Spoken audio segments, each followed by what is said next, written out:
പരമദിവ്യകാരുണ്യത്തിന്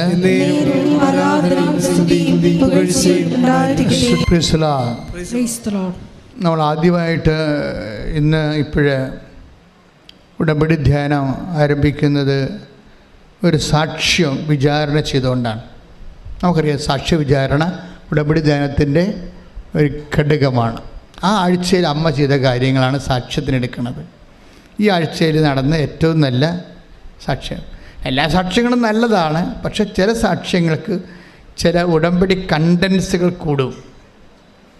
അതിൽ എല്ലാ മനുഷ്യർക്കും അനുവർത്തിക്കാൻ പറ്റുന്ന രീതിയിൽ അതിൻ്റെ അകത്ത് ഒരു ദൈവ ആഭിമുഖ്യത്തിനുള്ള കുറേ പുതിയ വഴികൾ കാണാം. അപ്പം അങ്ങനെയുള്ള സംഭവങ്ങളാണ് അച്ഛൻ എടുത്തിട്ട് പലപ്പോഴും സാക്ഷ്യ വിചാരണയ്ക്ക് വെക്കുന്നത്. ഈ പ്രാവശ്യത്തെ സാക്ഷ്യ വിചാരണയിൽ കുറേ സാക്ഷ്യങ്ങളുണ്ട്. ഒരു സാക്ഷ്യം നീതുവിൻ്റെ ആണ്, നീതു ചെന്നിത്തല. അപ്പോൾ അവരുടെ സാക്ഷ്യം വെച്ചാൽ അവർക്ക് 5 വർഷങ്ങളായിട്ട് മക്കളില്ല. അപ്പോൾ ഡോക്ടർ നോക്കിയിട്ട് ടെസ്റ്റ് ചെയ്തിട്ടും പ്രത്യേകിച്ച് കുഴപ്പങ്ങളൊന്നുമില്ല, പക്ഷെ മക്കളില്ല. അപ്പോൾ അത് ഭയങ്കരമായ പ്രശ്നമാണ്. വൈദ്യശാസ്ത്രം കുഴപ്പങ്ങളൊന്നും ഇല്ലെന്ന് പറയുകയും ചെയ്യും. 5 കൊല്ലമായിട്ട് മക്കളില്ലാതിരിക്കുമ്പോൾ നീതിൻ്റെ കാര്യം മനസ്സിലായി, ഇനി മക്കളുണ്ടാവത്തില്ല. എന്തെങ്കിലും കുഴപ്പം കൊണ്ടുപോയി നമുക്ക് അതിനുവേണ്ടി ചികിത്സിക്കാം. ഇത് എവിടെ ചികിത്സിക്കാനാണ്? മക്കളുണ്ടാകണില്ല. പിന്നെ ഫോളിക് ആസിഡ് കൊടുത്ത് ഡോക്ടർ പ്രിസ്ക്രൈബ് ചെയ്ത്, അപ്പോൾ ഇവർക്ക് നേഴ്സായതുകൊണ്ട് അവർക്കറിയാം ഇതിൻ്റെ ആശുപത്രിയിൽ പോയാലും കിട്ടാൻ പോകുന്നത് ഫോളിക് ആസിഡാണ്. ഇങ്ങനെ ജീവിതകാലം മുഴുവൻ ഫോളിക് ആസിഡ് കുടിച്ചിരുന്നിട്ട് എന്ത് ചെയ്യാനാണ്? പിന്നെ അവർ ആശുപത്രി പോക്ക് സ്റ്റോപ്പ് ചെയ്ത് കഴിഞ്ഞപ്പോൾ ഇവരൊരു ദിവസം ചെന്നിത്തലേന്ന് അവരുടെ വീട്ടിൽ പോയി. അവരുടെ വീട് കണ്ണൂരാണ്. കണ്ണൂർ ചെന്നപ്പോൾ നമുക്കറിയാമല്ലേ, ഇപ്പോൾ പണ്ടത്തെ കണ്ണൂരല്ലേ ഇപ്പോഴത്തെ കണ്ണൂർ. വിശ്വാസമുള്ളവന് ശക്തമായ രീതിയിൽ വിശ്വാസം പടർന്ന് വിശ്വാസം സാക്ഷ്യമായി ജീവിക്കുന്ന ഒരു കാലമാണ്. അപ്പോൾ അവിടെ പിടിച്ചപ്പോൾ അമ്മയുടെ അനിയത്തിൻ്റെ വീട്ടിൽ പോയി ഇവള്. അപ്പോൾ അമ്മയുടെ അനിയത്തി പറഞ്ഞു, നീതു നിൻ്റെ അടുത്തല്ലേ കൃപാസനം, പിന്നെ നീ എന്താ ഇപ്പോൾ കുട്ടികളില്ലാതെ നടക്കണമെന്ന്. അപ്പം അത്രയും ആൾക്കാർക്ക് ബോധ്യമുണ്ട്. നിൻ്റെ അടുത്ത് ചെന്നിത്തല്ലേ, ആലപ്പുഴയല്ലേ, നിൻ്റെ അടുത്തല്ലേ കൃപാസനം, പിന്നെ നീ എന്തിനാ കുട്ടികളില്ലാതെ നടക്കണമെന്ന്. അപ്പം അത്രയും ആന്തരിക ബോധ്യമുണ്ട്. അപ്പം നീതിനെ സംബന്ധിച്ചുള്ള ആൾക്കാർക്ക് സംശയമില്ല, കേട്ടിട്ടുണ്ട് കൃപാസനം, പക്ഷേ എന്താണ് കാര്യമെന്ന് അറിയത്തില്ല. അപ്പം നീതിന് ഉടനെ കൊണ്ടുവന്ന് ഈ കൃപാസനം പത്രം കൊടുക്കും. ആൻറ്റി കൊടുക്കും. അപ്പം നീതു അവിടെ ഇരുന്ന് പറഞ്ഞത്, എനിക്കൊരു അവിശ്വാസവും തോന്നിയില്ല. ഞാൻ അവിടെ ഇരുന്ന് ആ പത്രം മൊത്തം വായിച്ചെന്ന്. മാതാവിലേക്ക് ഞാൻ എപ്പോഴും പറയുന്നത്, മാതാവിൻ്റെ കൈയാണ് പത്രം. അതെന്താ കാര്യം എന്ന് വെച്ചാൽ, ഈ പത്രത്തെക്കുറിച്ച് ആണ് ഏറ്റവും കൂടുതൽ ആക്രമണങ്ങളുണ്ടായിരിക്കുന്നത്. അപ്പോഴെനിക്ക് ഭയങ്കരമായിട്ട് മനസ്സിലായിരുന്നു പത്രം ഭയങ്കര സംഭവമാണെന്ന്. കാര്യം ഇത്രയും ആക്രമണം ആ ഒരു വിഷയത്തിലുണ്ടാകുമ്പോൾ തന്നെ അറിയുക, അനേകം ആത്മാക്കൾ ആ പത്രം കൊണ്ട് രക്ഷപ്പെടുന്നുണ്ട്. അതുകൊണ്ട് തന്നെ ശരിക്കും ദൈവത്തിന് നിരക്കാത്ത ശക്തികൾ അതിനെ ആക്രമിച്ചുകൊണ്ടിരിക്കും. അപ്പോൾ ആക്രമണം കൂടുതൽ എവിടെയാണെന്നൊക്കെ പറയാൻ പറ്റും. അവിടെയാണ് ദൈവത്തിൻ്റെ പ്രവർത്തനങ്ങളുള്ളത്. അപ്പോൾ അതുകൊണ്ട് സ്വാഭാവികമായ രീതിയിൽ ആൾക്കാർ, പിന്നെ ചില ആൾക്കാരൊക്കെ പണ്ട് പത്രം വെച്ച് കിടക്കാനൊക്കെ തുടങ്ങി. അപ്പോഴും ഞങ്ങളതിനെ നിരോധിച്ചു. ഞാൻ ജസ്റ്റ് റീഡ് ഇറ്റ്.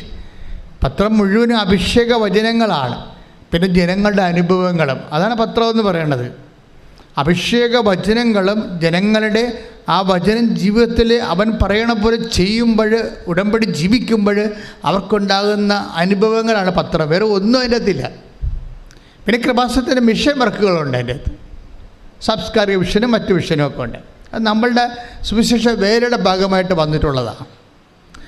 അപ്പോഴാ പത്രം ഇവിടെ കൊതിയോടെ സാക്ഷ്യങ്ങളെല്ലാം വായിച്ച് കഴിഞ്ഞപ്പോൾ തന്നെ ഇവിടെ വയറ്റിൽ ഗുളുഗുളാന്ന് പറഞ്ഞൊരു ഇളക്കങ്ങളായി.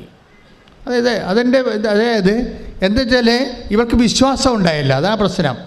ഇവൾ മനസ്സിനോട് തീരുമാനമെടുത്ത്, എന്താണ് എടുത്തത്? ഞാനും പോയി ഉടമ്പടി എടുക്കും. അപ്പോൾ ആൻറ്റിയോട് പറഞ്ഞു, ആൻറ്റി എനിക്കിനി ബഹറിനിൽ പോകാൻ വേണ്ടി 2 ദിവസമേ ഉള്ളൂ. അപ്പോൾ ഞാനിങ്ങനെ ആലപ്പുഴ പോയി ഉടമ്പടി എടുത്തിട്ട് പോകണത് സമയം കിട്ടത്തില്ല. അപ്പോൾ ആൻറ്റി പറഞ്ഞ്, കുഴപ്പമില്ല, നീ ഓൺലൈൻ ഉടമ്പടി എടുക്കാമെന്ന്. അങ്ങനെ ഓൺലൈൻ ഉടമ്പടി എടുത്തു കഴിഞ്ഞപ്പോൾ ഞങ്ങൾ കോവിഡ് കാലത്ത് അമ്മ ഓൺലൈൻ ഉടമ്പടി തന്നത്. അന്ന് ഓൺലൈൻ ഉടമ്പടി എന്നും പറഞ്ഞ് നമ്മൾ ഒരു വീഡിയോ ഇട്ടപ്പോൾ അന്ന് 1,00,000 ആൾക്കാരെ അത് കണ്ടുള്ളൂ. അപ്പം ഞാൻ വിചാരിച്ചത് എല്ലാവരും കാണുമെന്നാണ് വിചാരിച്ചത്. ഇപ്പം ജോമോളൊക്കെ അത് ഡിക്സൺ അങ്ങനെ കുറച്ച് പേരാ ഇതൊക്കെ ഡിസൈൻ ചെയ്തെടുത്തത്. ഞാൻ ആശയം പറഞ്ഞു കൊടുത്തിട്ട് അപ്പോഴേ ഇത് പറഞ്ഞു കഴിഞ്ഞപ്പോൾ അന്ന് ഞങ്ങൾക്ക് അത്രയും ഒരു റിട്ടേൺസ് വന്നില്ല. എങ്ങനെ ഞങ്ങൾ ഓർത്തത് ജനങ്ങളെല്ലാവരും സഹായിക്കാൻ പറ്റുമെന്നാണ്. പക്ഷേ എന്താ അമ്മ ചെയ്തത്, ഇന്നിപ്പോഴേ ആൾക്കാർ ഓൺലൈൻ ഉടമ്പടി എടുത്തിട്ടാണ് തീർത്ഥാടന ഉടമ്പടി എടുക്കണമെങ്കിൽ ആലപ്പുഴ വരണ്ടേ. അപ്പം അതുവരെയുള്ള കാര്യങ്ങൾക്ക് അവരെന്ത് ചെയ്യും, ഓൺലൈൻ ഉടമ്പടി എടുക്കും. ഓൺലൈൻ ഉടമ്പടി എടുക്കുമ്പോൾ നേർച്ച വസ്തുക്കളെ കിട്ടത്തില്ലെന്നേ ഉള്ളൂ.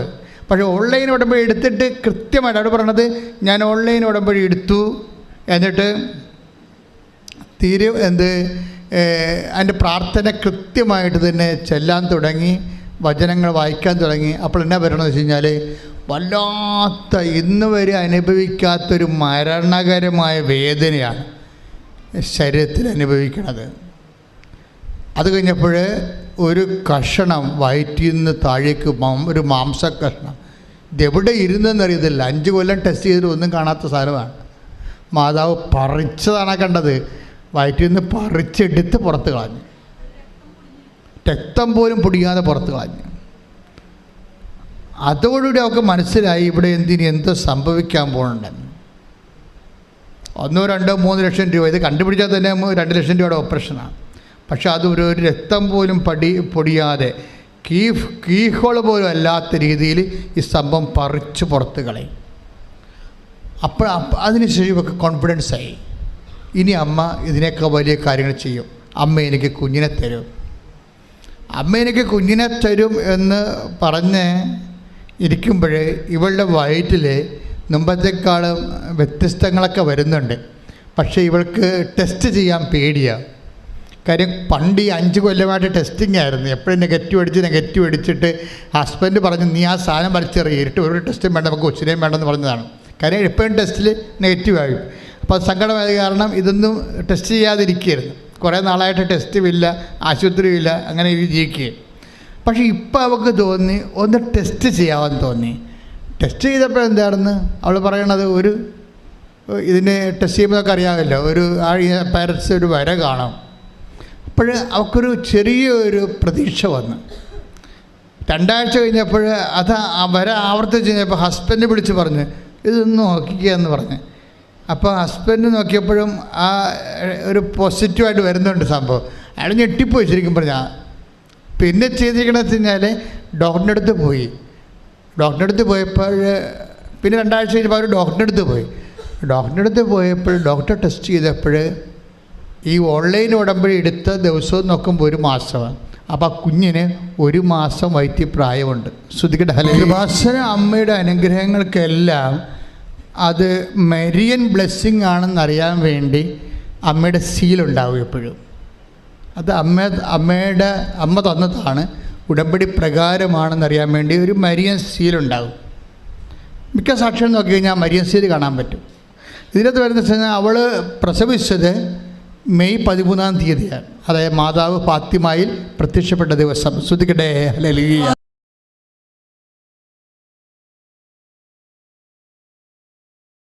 സ്പിരിച്വാലിറ്റി ഫോളോ ചെയ്യുന്നവർക്ക് കുറേ മാസങ്ങൾ പ്രധാനപ്പെട്ട ഒക്ടോബർ മാസം, അതുപോലെ ഫെബ്രുവരി 11 മാതാവ് ലൂർദിൽ പ്രത്യക്ഷപ്പെട്ടത്, ഡിസംബർ 7 മാതാവ് കൃപാസനത്തിൽ പ്രത്യക്ഷപ്പെട്ടത്. ഇങ്ങനെ ഈ പ്രത്യക്ഷീകരണത്തിന് നിങ്ങൾക്കറിയാമോ, ഈ വിഷയം നമ്മുടെയൊക്കെ ഒരു കാലം കഴിയുമ്പോൾ, ഇപ്പം തന്നെ ഇതാണ് അവസ്ഥ എന്നുണ്ടെങ്കിൽ ഇപ്പോൾ ഇന്നലെ പറഞ്ഞ സാക്ഷ്യങ്ങൾ ഓർത്തിക്കാൻ മനസ്സിലാവും കൃപാസനം എങ്ങോട്ടാണ് പോകണമെന്ന്. ഇന്നലെ പറഞ്ഞ സാക്ഷ്യങ്ങൾ. കാര്യം ഒരു ധ്യാന കേന്ദ്രങ്ങൾക്ക് ഇല്ലാത്ത അത്രയും ഒപ്പോസിഷൻസ് നമുക്കുണ്ടല്ലേ. എന്തുമാത്രം ആൾക്കാരാണ് ചർച്ച ചെയ്യണത് ചാനലിലൊക്കെ. എനിക്ക് ഭയങ്കര ഇഷ്ടമാണ് അങ്ങനെ ചർച്ച ചെയ്യണത്. അവർ നെഗറ്റീവാണ് പറയുന്നുണ്ടെങ്കിലും പറയുന്നത് കൃപാസനത്തെക്കുറിച്ചല്ലേ. അപ്പോൾ അവർ കുറച്ച് പേര് വിശ്വസിച്ചില്ലെങ്കിലും കേൾക്കുന്ന ആൾക്കാർക്ക് ജീവിത പ്രശ്നങ്ങളുണ്ടാകുമ്പോൾ തീർച്ചയായിട്ടും ഒരു കൃപാസനത്തിലേക്ക് വരും, സംശയമില്ലല്ലോ. അതെല്ലാം പോസിറ്റീവാണ്. അവരെന്തെങ്കിലും തന്തക്കൊക്കെ വിളിക്കൊണ്ടിരുന്നുണ്ട്, ഒരു സംശയമില്ല, അത് കുഴപ്പമൊന്നുമില്ല. പക്ഷേ അവർ സബ്ജക്റ്റ് ബേസിൽ കൈകാര്യം ചെയ്യുന്ന വിഷയം എന്താണ്? ഇപ്പോഴത്തന്നെ കഴിഞ്ഞ ദിവസങ്ങൾ സംഭവിച്ച ആ സാക്ഷ്യങ്ങളില്ലേ, ആ സാക്ഷ്യത്തിൻ്റെ തന്നെ ഡിസ്കഷൻ എന്തെല്ലാം ലെവലിലാണ് പോയത്.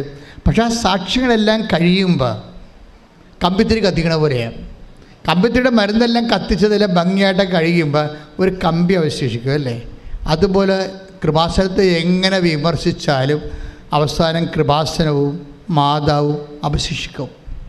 ഒരു മനുഷ്യന് ഒരു സങ്കടം വരണ കാലത്ത് ഒരിക്കലും ദൈവത്തെക്കുറിച്ച് കേട്ടുകേൾവി പോലും ഇല്ലാത്ത മനുഷ്യർ അമ്മയിലേക്ക് ആകർഷിച്ചു വരും. ഇന്നലെ ഞാനൊരു ചേർത്തിയുടെ പിടരയ്ക്ക് പിടിച്ച് സ്നേഹത്തോടെ ചിരിച്ചുകൊണ്ട്. അതെന്താ കാര്യം എന്നറിയാമോ? എന്നെ കണ്ടു കഴിഞ്ഞതിന് ശേഷം ചെല്ലാനത്തുകാരത്തെയാണ് എന്നോട് പറഞ്ഞു, എൻ്റെ അച്ഛ അബദ്ധം പറ്റിപ്പോയി. ഞാൻ പറഞ്ഞു, എന്നാടി? അല്ലേ, ഞാൻ പെന്തക്കോസ്താ വർഷങ്ങളായിട്ട് ഉടമ്പടി എടുത്ത് ജീവിച്ചപ്പോഴാണ് ഇപ്പോൾ അമ്മ ആരാളെന്ന് മനസ്സിലായത്. അപ്പോൾ നോക്കി എന്തുമാത്രം മനുഷ്യരാണ് ജീവിക്കുന്ന. ദൈവത്തിൻ്റെ സാന്നിധ്യം അമ്മയിലൂടെ ഇന്ന് ജനങ്ങളുടെ കണ്ണുനീരൊപ്പിക്കൊണ്ട് കാലാകാലങ്ങളിലൂടെ ഉണ്ടായിട്ട് തിരിച്ചറിയാതെ തെറ്റായ പ്രബോധനങ്ങൾ അകപ്പെട്ടുകൊണ്ട് ആത്മരക്ഷയും അതേസമയം തന്നെ ജീവിത സ്വസ്ഥതയും നഷ്ടപ്പെടുത്തിയിരിക്കുന്നത്. അതായത് സത്യവിശ്വാസം എന്ന് പറയുന്നതിൻ്റെ അകത്ത് മാതാവിനെ മാറ്റി നിർത്തിക്കൊണ്ടൊരു സത്യവിശ്വാസം രൂപപ്പെടുത്താൻ പാടില്ല, പറ്റത്തില്ല. എന്തുകൊണ്ട്? അമ്മ വിശ്വാസമുള്ള എല്ലായിടത്തും അമ്മ പ്രത്യക്ഷപ്പെടുമ്പോൾ നോക്കിയാൽ മനസ്സിലാവും. വിശ്വാസം ജീവിക്കുന്ന സ്ഥലങ്ങളിലാണ്, കറകളഞ്ഞ വിശ്വാസം ജീവിക്കുന്ന സ്ഥലങ്ങളിലാണ് അമ്മ പ്രത്യക്ഷീകരണം നൽകുന്നത്. അതിന് ജാതിയും മതവും ഒന്നുമില്ല. ആരാണ് വിശ്വാസം ജീവിക്കണത് അവർക്ക് അമ്മയുടെ പ്രത്യക്ഷീകരണം ലഭിക്കും. ഇന്നലത്തെ സാക്ഷ്യം കണ്ടില്ലേ? എന്താണ്? ഇന്നലെ 8 സാക്ഷ്യങ്ങളും അമ്മ അവർക്ക് പ്രത്യക്ഷപ്പെട്ടതാണ്. ഇപ്പോൾ എനിക്ക് കേൾക്കുമ്പോൾ ഭയങ്കര സന്തോഷം വരും. എന്നുവെച്ചാൽ ഞാൻ അഭിമുഖീകരിച്ച ഒരു പ്രശ്നം, അമ്മ മാതാവ് ജീവനോടെ ഇവിടെ പ്രത്യക്ഷപ്പെട്ടുവെന്ന് ഞാൻ പ്രഖ്യാപിച്ച കാലത്ത് ഞാൻ സഹോദര വൈദികരിൽ നിന്ന് ഞാൻ അനുഭവിച്ച ഒരു ഫസ്റ്റ് ക്വസ്റ്റ്യൻ, അച്ഛനല്ലേ കണ്ടുള്ളൂ, വേറെ ആരെങ്കിലും കണ്ടോ എന്ന്. ചിലർ പിന്നെ പറയും ഈ കൃപാസനത്തിൻ്റെ ഇവിടെ വരണ ആൾക്കാരെല്ലാം കൂടുതലും എറണാകുളം തൊട്ട് കണ്ണൂർ വരെയുള്ളവരാണല്ലോ, പിന്നെ കൊല്ലം തൊട്ട് ട്രിവാൻഡ്രം ഇടുക്കി വരെയുള്ളവരും, പിന്നെ ലോകത്ത് വ്യത്യസ്തമായ ജില്ലകൾ. ഈ ആലപ്പുഴക്കാരെന്താ കൃപാസനത്തിൽ വരാത്തത് ചോദിക്കും. അങ്ങനെ ചോദിക്കും, എന്നോട് ചോദിച്ചിട്ടുണ്ട്. ഞാൻ പറഞ്ഞ ആലപ്പുഴക്കാർ വരുന്നുണ്ട് ഒത്തിരി പേര്. പിന്നെ അവർക്ക് ഏറ്റവും അടുത്ത് ലളിതമായിട്ട് ഇവിടെ വന്നു പോകുന്നത് കാരണം കഷ്ടപ്പെട്ട് വന്നവനാണ് മാതാവ് ഫലം കൊടുക്കുന്നത്. അതാണ് ഒരു പ്രശ്നം വന്നിരിക്കുന്നത്. അതൊരു പ്രശ്നം തന്നെയാണ്. ഞാൻ ഈ വള്ളക്കാട് പ്രാർത്ഥന പണ്ട് നടത്തുമായിരുന്നു ഇവിടെ. 85 മുതൽ 86 മുതൽ ഞാൻ 2000 വരെ വള്ളക്കാട് പ്രാർത്ഥന നടത്തുമായിരുന്നു. അപ്പോൾ വള്ളക്കാട് പ്രാർത്ഥനയ്ക്കൊക്കെ മത്സ്യത്തൊഴിലാളി സഹോദരങ്ങൾ പ്രാർത്ഥനയ്ക്ക് വരും. പക്ഷേ ആൾക്കാർക്ക് മത്സ്യം കിട്ടണ കൂടുതൽ അകലേന്ന് കഷ്ടപ്പെട്ട് രാവിലെ വെളുപ്പിനെ എഴുന്നേറ്റൊക്കെ വരുന്ന ആൾക്കാരും വണ്ടി കാത്തു നിന്നിട്ടും തിരിച്ചു പോകുമ്പോൾ രാത്രി 1 മണിയാകുമ്പോഴൊക്കെ വീട്ടിലെത്തുന്ന ആൾക്കാരില്ലേ, അവരാണ് ഇതിന് രക്ഷപ്പെടണത്. ആളുടെ ആദ്യത്തെ അടയാളം അത്. ഇതിനകത്ത് പ്രശ്നം നമ്മുടെ ഇൻവെസ്റ്റ്മെൻറ്റ്, നമുക്കറിയാമോ, ഈ നമ്മുടെ ഇൻവെസ്റ്റ്മെൻറ്റാണ് പ്രശ്നം. അടുത്ത് ഉള്ളവരാണെങ്കിലും ശരി, നിങ്ങൾ ആത്മാർത്ഥമായിട്ട് ഇപ്പം തന്നെ ഇവിടെ ചിലർ ബഹളം ഉണ്ടാക്കത്തില്ലേ, ഞങ്ങൾക്ക് പോകണം, വീട്ടിൽ പോകണം, വീട്ടിൽ കുറേ നേരം ഞാൻ രാവിലെ വന്ന് വെളുപ്പിനെ വന്നാന്നൊക്കെ പറയത്തില്ലേ.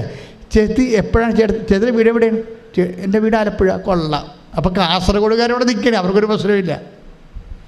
അതാണ് വിഷയം. അത് വിഷയം തന്നെയാണ്. അതായത് ഇതിൻ്റെ അകത്ത് വരുന്ന വിഷയം ആർക്ക് ഇൻവെസ്റ്റ് ചെയ്യാൻ പറ്റുമെന്നുള്ളതാണ്. ആ വിശ്വാസത്തിന് ആർക്കാണ് തൻ്റെ വ്യയം ചെയ്യാൻ പറ്റണത്, അവരാണ് ഇതിന് ഏൺ ചെയ്യണത്. പക്ഷേ അതിന് വ്യത്യസ്തമായ ഒരു അനുഭവം ഉണ്ടായി. കഴിഞ്ഞ ദിവസം ഈ കൃപാസനത്തിന് വാദിക്കുന്നൊരു അനുഭവം ഉണ്ടായി. പൊള്ളത്തെ എഴുതുമ്പോൾ സ്ഥലമുണ്ട് അപ്പുറത്ത്, ഇതിന് നേരെ അപ്പുറത്താണ് പൊള്ളത്തൈ. റെയിൽവേ ക്രോസിൻ്റെ നേരെ അപ്പുറത്ത് പൊള്ളത്തൈയാണ്. അപ്പോൾ അവിടെ നിന്ന് ഒരു സഹോദരി, അതായത് ദീപ്തി എന്ന് ഒരു സാക്ഷ്യം പറഞ്ഞ് ഇന്നലെ. ദീപ്തിയുടെ സാക്ഷ്യം ഭയങ്കര രസമാണ്. അപ്പോൾ എനിക്ക് സന്തോഷമായി, കാര്യം കൃപാസനം വാദിക്കലാണല്ലോ. എന്താ ദീപ്തിയുടെ സാക്ഷ്യം എന്ന് ചോദിച്ചു കഴിഞ്ഞാൽ,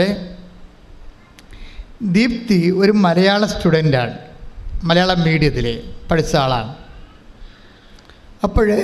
അവൾക്കാണെങ്കിൽ ഈ IELTS എഴുതാൻ പറ്റത്തില്ല. സ്പീക്കിംഗ് ഇല്ല, റീഡിംഗ് ഇല്ല, റൈറ്റിംഗ് ഇല്ല, എല്ലാ മൊഡ്യൂൾസും പോവും. അപ്പോൾ അവളങ്ങനെ ഇരുന്ന് വിഷമിക്കുകയാണ്. അവളൊരു ദിവസം ഇങ്ങനെ വീടിൻ്റെ വാതിക്കൽ അമ്മയുമായിട്ടിരുന്ന് സംസാരിച്ചുകൊണ്ടിരിക്കുകയാണ്. അപ്പോൾ സംസാരിച്ച് അവളുടെ IELTSൻ്റെ കോഴ്സിന് പോവുകയുള്ളൂ. IELTSൻ്റെ കോഴ്സിന് പോയിട്ട് വിദേശത്ത് പോകാൻ വേണ്ടി IELTSൻ്റെ കോഴ്സിന് പോകും ദീപ്തി. പക്ഷേ അങ്ങനെ പോകാൻ വേണ്ടി അങ്ങനെ ക്ലാസ്സിൽ പോയിട്ടും ഇവർക്ക് ക്യാച്ച് ചെയ്യാൻ പറ്റണില്ല. സ്പീക്കിംഗ് ക്യാച്ച് ചെയ്യാൻ പറ്റണില്ല, റൈറ്റിംഗ് പറ്റണില്ല, എല്ലാം ആകപ്പാടെ കുളവാകുകയാണ്. അപ്പോൾ തോക്കുമെന്ന് ഉറപ്പായി. അപ്പോൾ ഇവർക്ക് സങ്കടമായി, മഹാസങ്കടമായി. അപ്പോൾ അതിരുന്ന് അമ്മയോട് പറയണം, അമ്മേ എനിക്കിത് കണ്ടിന്യൂ ചെയ്യാൻ പറ്റുമെന്ന് തോന്നുന്നില്ല, വല്ല ഇംഗ്ലീഷ് മീഡിയത്തിലും പഠിച്ചാൽ മതിയായിരുന്നു. ഈ മലയാളം പഠിച്ചത്തിൽ പഠിച്ച കാരണം ഒന്നും ശരിയാണില്ല, ഞാൻ ഇത് തുടങ്ങണ പരീക്ഷ എഴുതിയിട്ട് വല്ല കാര്യമുണ്ട്, ഒന്നും അറിയാൻ പാടില്ലെന്ന് പറഞ്ഞൊരു സങ്കടവും പറഞ്ഞുകൊണ്ടിരിക്കുകയാണ് അമ്മയും മകളും കൂടി. അപ്പോൾ അമ്മ അപ്പുറത്ത് വർക്ക് ചെയ്യണം, എൻ്റെ ഇടയ്ക്ക് ഇവള് വാദിക്കരുന്നുണ്ട്, അമ്മയോട് ഓരോ കാര്യങ്ങൾ പറഞ്ഞുകൊണ്ടിരിക്കുകയാണ്. അപ്പം മക്കളുടെ സ്വഭാവം അറിയാമല്ല. അങ്ങനെ സമയത്ത് ഇവിടെ ഒരു കാഴ്ച കാണും വാതിക്കൽ, വീടിൻ്റെ വാതിക്കൽ. അപ്പോൾ അവൾ മാത്രമാണ് ഈ കാഴ്ച കാണുന്നതെന്നറിയാൻ വേണ്ടി ഇവൾ അമ്മേ ഇങ്ങോട്ട് വന്നേ, പെട്ടെന്ന് ഇങ്ങോട്ട് വന്നേ, വാതിക്കലോട്ട് നോക്കിയേ, അമ്മ ഇതാരാണെന്നറിയാമോ അമ്മയ്ക്ക്? അപ്പോൾ അമ്മ പറയും, ഇത് കൃപാസനം മാതാവാണല്ല എന്ന് പറയും. നിങ്ങൾ ചിന്തിച്ച് നോക്കിയേ, ഇവൾക്ക് കൃപാസനം മാതാവാണെന്ന് അറിയാം, പക്ഷെ ആ കാഴ്ച അമ്മ കാണുന്നുണ്ടോ എന്നറിയാൻ വേണ്ടി അടുക്കളയിൽ നിന്ന് അമ്മയെ വിളിച്ച് വരുത്തിയിട്ട് അമ്മയെ കാണിക്കുമ്പോൾ അമ്മയാണ് പറയണത് ഇത് കൃപാസനം മാതാവാണെന്ന്. എപ്പോൾ മനസ്സിലായില്ലേ? അമ്മ പ്രത്യക്ഷപ്പെട്ടുകൊണ്ടിരിക്കണ എല്ലാവർക്കും. ഇതെല്ലാം അഭ്യസ്തവിദ്യരാണ്, അവരനുഭവിച്ച അമ്മയും മകളും കൂടി സന്ധ്യയ്ക്ക് തന്നെ ഓടി കൃപാസനത്തിൽ വന്ന് ഈ കാഴ്ച കണ്ടവർ സംഭ്രമിച്ചു പോയി. അവരുടെ കൃപാസനത്തിൽ വന്ന് മാതാവിനെ നേരെ കണ്ട് സംസാരിച്ചു, പ്രാർത്ഥിച്ചു, സങ്കടം പറഞ്ഞു. അവർ തിരിച്ചു പോയപ്പോൾ അവർക്ക് എന്താ കിട്ടിയിരിക്കണത്? അതായത് ദീപ്തിക്ക് എന്താ കിട്ടിയത്? ധൈര്യം കിട്ടി. അമ്മ എന്താണ് ചെയ്യണത്? ധൈര്യമാണ് നമുക്ക് തരണത്. ഒരു കാഴ്ച കണ്ട, സ്വപ്നം കാണാം, ദർശനം കാണാം, നേരെ കാണാം, അങ്ങനെ കണ്ട ധൈര്യമാണ് നമുക്ക് കിട്ടണം. ആദ്യത്തെ ധൈര്യം. കാരണം അവൾക്ക് എന്താ സംഭവിച്ചത്? ഞാൻ മലയാളം മീഡിയം അല്ലേ, എനിക്ക് ഇനി എഴുതാൻ പറ്റുമോ, എനിക്ക് എഴുതാൻ പറ്റും, ഞാൻ എഴുതി ജയിക്കുമോ, എത്ര കാലം എഴുതേണ്ടി വരും, ഇംഗ്ലീഷ് ഇപ്പോൾ മീഡിയത്തിൽ പോയ ആൾക്കാർ പോലും 5-6 പ്രാവശ്യം എഴുതിയിട്ടല്ല കിട്ടണത്, ഞാൻ ഇനി എങ്ങനെ ജീവിക്കും, എൻ്റെ ജീവിതത്തിൽ വല്ല മാർഗ്ഗമുണ്ട്, ദൈവത്തിൽ വല്ല പദ്ധതി ഉണ്ട്, ഇങ്ങനെ സങ്കടം പ്രാർത്ഥനയാക്കി മാറ്റുന്ന സമയത്താണ് അമ്മ നേരെ വന്ന് നിൽക്കുന്നത്. ധൈര്യമായിരിക്കുക, ഈ വിഷയം നമ്മൾ കവർ ചെയ്യും. പിന്നെ അവൾ ധൈര്യത്തോടെ പഠിക്കാൻ പോയെങ്കിലും എല്ലാ ഞായറാഴ്ചയും ഇതുപോലെ പണ്ട് ഇന്നിപ്പോൾ നമുക്ക് വ്യാഴാഴ്ചയാക്കിയതാണ്, എല്ലാ ഞായറാഴ്ച വന്ന് ഇവൾ ധ്യാനം കൂടും. പക്ഷേ ഉടമ്പടി എടുക്കത്തില്ല. ഉടമ്പടി എടുക്കുകയാണെങ്കിൽ കുറച്ചുകൂടി കമ്മിറ്റ്മെൻറ്റ് വേണ്ടേ? അപ്പോൾ അത് ഉടമ്പടി എടുക്കത്തില്ല. അമ്മയോട് വന്ന് കാര്യം പറയും. പലരുടെ അബദ്ധം അതാണ്, നിങ്ങളെയും മടിച്ചുകളല്ല.